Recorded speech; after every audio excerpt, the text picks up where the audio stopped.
একজন মানুষের কোনো ভুল কিছু পেয়েছেন, অবশ্যই আপনি সমালোচনা করবেন। আপনি একজন মুসলমান হিসেবে জানতে হবে কারোর ভুলের সমালোচনার মূলনীতি আছে। মূলনীতি আছে না নেই? কোরআন এবং সুন্নাহর বাতানো যে প্রিন্সিপাল, সেটাকে লক্ষ্য করে, সেটাকে আমলে নিয়ে, সেটাকে ধরে ধরে যদি আপনি সমালোচনা না করেন, তাহলে আপনার এই সমালোচনা এটাই আপনাকে জাহান্নামে নেওয়ার কারণ হতে পারে। ভাইরা আমার, আপনি কাউকে রোস্ট করার নামে, কাউকে সমালোচনা করার নামে, হতে পারে কেউ ভুল করেছেন, কিন্তু সেটা করতে গিয়ে যদি তার অধিকার নষ্ট করেন, আপনি সীমা ছাড়িয়ে চলে যান, আপনি যদি ব্যঙ্গ বিদ্রুপ করে হারামের পর্যায়ে চলে যান, তাহলে সূরা হুজরাতের আয়াতের আলোকে আপনি কবিরা গুনাহে লিপ্ত হলেন। আমরা অনেকে আছি যে ব্যক্তিগত পর্যায়ে এই বিদ্রুপ করাটাকে আমরা কোনো বিষয় মনে করছি না। সোশ্যাল মিডিয়াতে অনেকগুলো ভিডিও ক্লিপ আছে, আপনাদের চোখে নিশ্চয়ই পড়েছে, আমার চোখে বহু পড়েছে, যে অনেক সময় দেখা যায় বিনোদনের নামে কাউকে খোঁচাখুচি করা, কাউকে অপমান করা, কাউকে হয়তো ধাক্কা দিয়ে পানিতে ফেলে দেয়া, কাউকে কষ্ট দেয়া, কাউকে হয়তো প্রতারিত করা, এটাকে আমরা এনজয় করি। অনেক ভিডিও ক্লিপে দেখা যায় এভাবে কাউকে কোনোভাবে অপমানিত করে, কাউকে কোনোভাবে ধোঁকা দিয়ে বোকা বানিয়ে আমরা এনজয় করি, আমরা হাসাহাসি করি। আমাদের রুচি নষ্ট হতে হতে আজ এই পর্যায়ে এসেছে যে এটা আমাদের এনজয়ের বিষয় হয়েছে, এটা আমাদের আনন্দের বিষয় হয়েছে। ভাইরা আমার, সূরা হুজরাতের এই আয়াত, অর্থাৎ 11 নম্বর আয়াত, এই আয়াত বলছে আমাদের জন্য কোন মুসলমানকে, কোন মানুষকে ব্যঙ্গ বিদ্রুপ করা হারাম। কোন মুসলমানকে ব্যঙ্গ বিদ্রুপ করা কি হারাম। অতএব আপনি রসিকতা করেও যদি কারোর সাথে ব্যঙ্গ বিদ্রুপ করেন এবং সেটা যদি তার মনে কষ্ট হওয়ার কারণ হয়, তিনি যদি সমাজের মানুষের কাছে হেয় প্রতিপন্ন হন, তাহলে ইসলামী শরীয়তের দৃষ্টিকোণ থেকে সারা বিশ্বের সমস্ত ওলামাদের ঐক্যমতে সেটা হারাম। আমরা চুরি করা হারাম জানি, আমরা ডাকাতি করা হারাম জানি, আমরা মাদক সেবন করা হারাম জানি, আমরা নামাজ ত্যাগ করা হারাম জানি। এই সমস্ত হারাম থেকে আমরা অনেকেই বেঁচে থাকি, কিন্তু আমি আমার মুসলমান ভাইয়ের চরিত্র হনন করছি, শুধুমাত্র সাধারণ জীবনযাত্রার ক্ষেত্রে করছি তা নয়, এমনকি ধর্মের নামে, ইসলাম প্রচারের নামে, দাওয়াতের নামে আমরা আমাদের প্রতিপক্ষ মুসলমান ভাইকে নিয়ে অনেক সময় ব্যঙ্গ বিদ্রুপ করি, হাসাহাসি করি, তাকে ছোট করি, তাচ্ছিল্য করি, হেয় করি, তার সম্মানহানি করি। আমরা জানি না আমাদের প্রিয় নবী সাল্লাল্লাহু আলাইহি ওয়াসাল্লাম এর একটা হাদিস আমাদের সামনে রয়েছে, সহিহ মুসলিমে বর্ণিত হয়েছে। নবী করিম সাল্লাল্লাহু আলাইহি ওয়াসাল্লামের এই হাদিস আজ সবচেয়ে অসহায় হাদিস। অসহায় হাদিস এজন্য বললাম যে আজকের এই হাদিসের উপরে কেউ আমল করে না, এই হাদিসটাকে কেউ পাত্তা দেয় না, এই হাদিসকে কেউ গুরুত্ব দেয় না, অথচ এই হাদিস প্রত্যেক মুসলমানের বুকে বুকে ঝুলিয়ে রাখা দরকার। এই হাদিস আমাদের ঘরে ঘরে ঝুলানো দরকার, এই হাদিস আমাদের অফিসগুলোতে শোভা পাওয়া দরকার, এই হাদিস আমাদের জীবনে বাস্তবায়ন হওয়া দরকার। নবী করিম সাল্লাল্লাহু আলাইহি ওয়াসাল্লাম সেই হাদিস বর্ণনা করেছেন। আবু হুরায়রা রাদিয়াল্লাহু তাআলা আনহু তিনি বলেছেন, লা তাহাসাদু, লা তাহাসাদু, হে মুসলমানরা, তোমরা কেউ কাউকে কখনো হিংসা করবে না, কেউ কাউকে হিংসা করবে না। আমাদের মধ্যে হিংসা আছে না নাই? হিংসা আছে না নাই? আমরা একে অন্যকে হিংসা করি। একদল মুসলমান অন্য দল মুসলমানকে হিংসা করে, কেউ কারো ভালো দেখতে পারে না। ভাইরা আমার, আল্লাহ নবী বলেছেন, লা তাহাসাদু, তোমরা একে অন্যকে হিংসা করো না। ওয়ালা তানাজাসু, কেনা বেচা করতে গিয়ে কেউ কাউকে ধোঁকা দিও না, প্রতারণা করো না। ওয়ালা তাবাগাদু, তোমরা একে অন্যের সাথে শত্রুতা বিদ্বেষ পোষণ করবে না। ওয়ালা তাদাবারু, তোমাদের কেউ যেন কারোর পেছনে লেগে না থাকে, কাউকে অবজ্ঞা যেন না করে। ওয়ালা ইয়াবি আহাদুকুম আলা বাই'i আখিহি, এবং তোমাদের কেউ যেন আরেকজনের কেনা বেচার উপরে সেখানে ইন্টারফেয়ার করে সে যেন সেখানে কোন প্রকার ক্ষতিগ্রস্ত কাউকে না করে। ওয়াকুনু ইবাদাল্লাহি ইখওয়ানা, হে মুসলমানরা, তোমরা আল্লাহর বান্দা, ভাই ভাই হয়ে থাকো। তোমাদের মধ্যে মত পার্থক্য থাকুক, দলগত মত পার্থক্য, অবস্থানগত মত পার্থক্য, থটগত মত পার্থক্য, মাযহাব মাসলাবগত মত পার্থক্য থাকুক, কিন্তু তোমরা আল্লাহর বান্দা, ভাই ভাই হয়ে থাকো। এক দলের মুসলমানকে আল্লাহ তাআলা ভাই ভাই হতে বলেন নাই, এক গ্রুপের মুসলমানকে আল্লাহ ভাই ভাই হতে বলেন নাই, এক বলয়ের মুসলমানকে আল্লাহ ভাই ভাই হতে বলেন নাই, নিজ দলের মুসলমানের সাথে আল্লাহ ভাই ভাই থাকতে বলেন নাই। আল্লাহ বলেছেন সকল মুসলমানদের সাথে ভাই ভাই হয়ে থাকার জন্য, ভ্রাতৃত্বের বন্ধনে থাকার জন্য। এজন্য আল্লাহ নবী সাল্লাল্লাহু আলাইহি ওয়াসাল্লাম সে নির্দেশ করেছেন।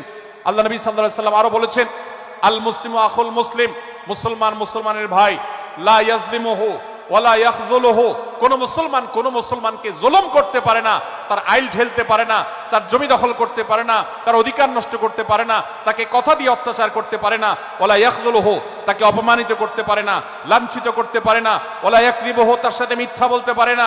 ওয়ালা ইয়াহকিরুহু, তাকে তাচ্ছিল্য করতে পারে না। আত্তাকওয়া হাহুনা, আত্তাকওয়া হাহুনা, আত্তাকওয়া হাহুনা। নবীজি তিনবার নিজের বুকের দিকে তাকিয়ে দেখিয়েছেন, তাকওয়া এখানে, তাকওয়া এখানে, তাকওয়া এখানে। আমাদের অন্তরকে ভালো করতে হবে, সমস্ত মুসলমানদের জন্য উদার হতে হবে, কলিজাকে বড় করতে হবে, মনটাকে ব্রড করতে হবে, প্রশস্ত করতে হবে, অন্য মুসলমানকে ভাই মনে করতে হবে। কোন ভিন্ন মতের মুসলমানের সাথে শত্রুতা পোষণ করা যাবে না।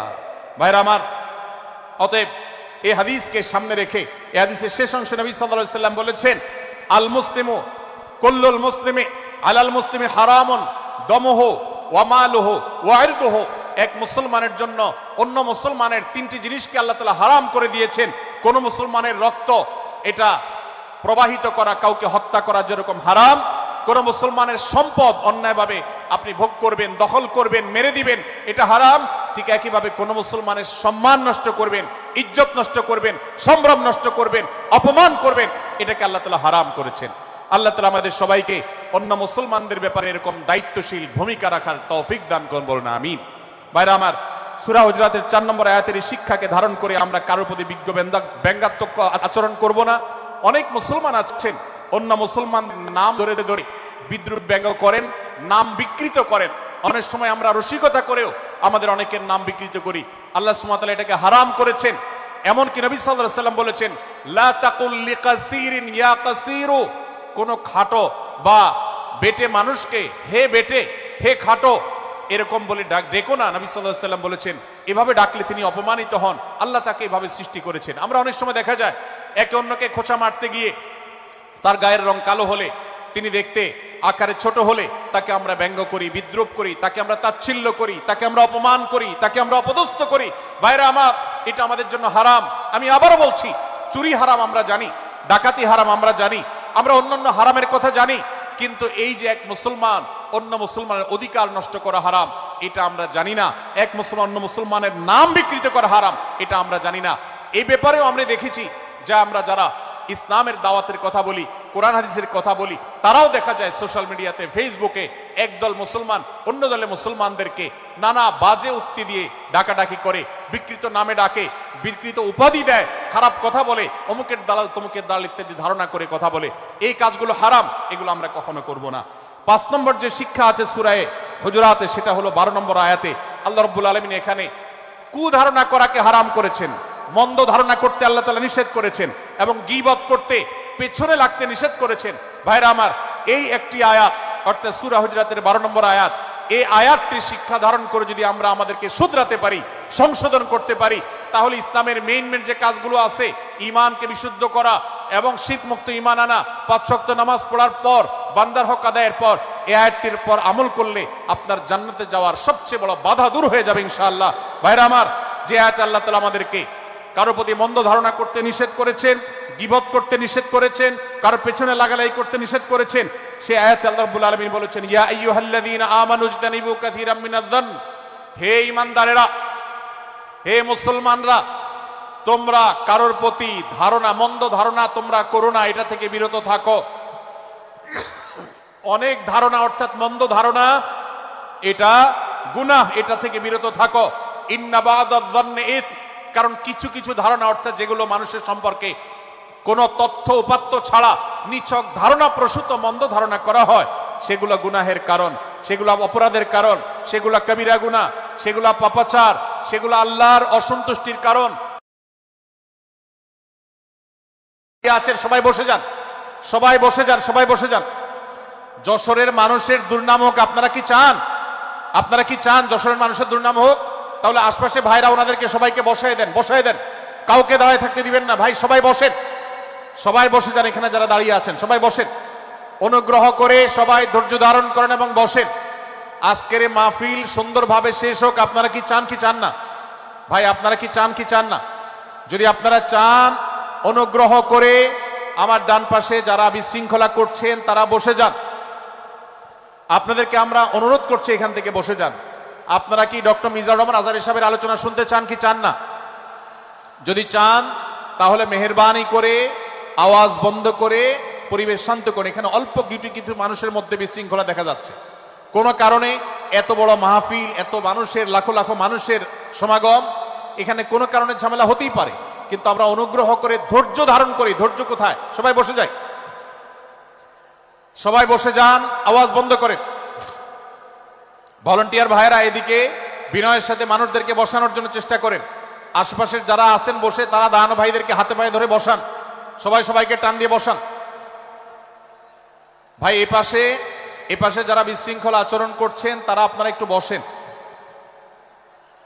আপনারা যদি বিশৃঙ্খলা আচরণ না থামান তাহলে সেক্ষেত্রে মাহফিল সুন্দরভাবে শেষ করা যাবে না।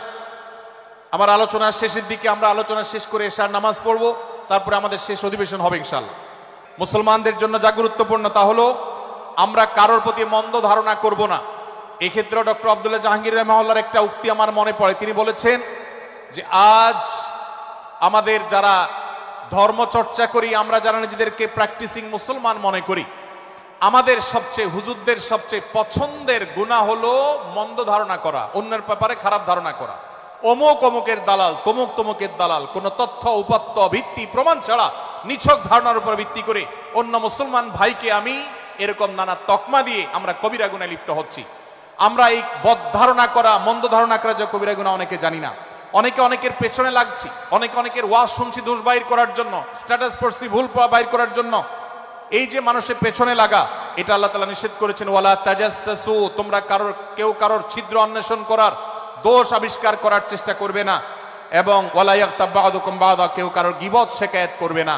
এই আয়াতে আমাদেরকে কেউ কারোর পেছনে পরনিন্দা করতে নিষেধ করেছেন। ইসলাম বলে আমরা মানুষের সামনে মানুষের ভুলের কথাগুলো বলবো বিনয়ের সাথে, যাতে তিনি সংশোধিত হন, আর তার পেছনে প্রশংসা করব। আমরা করি উল্টা, আমরা মানুষের সামনে এসে মানুষের প্রশংসা করি আর তার পেছনে গিয়ে তার দুর্নাম করি। ইসলামকে যদি আমরা মানতাম সমাজটা সুন্দর হয়ে যেত। আমরা যদি সামনে কারোর দোষ বলতাম তাহলে তিনি সংশোধিত হতেন, আর পেছনে যদি গুণ বলতাম তাহলে তিনি ভালো সেখান থেকে শিক্ষা গ্রহণ করতেন।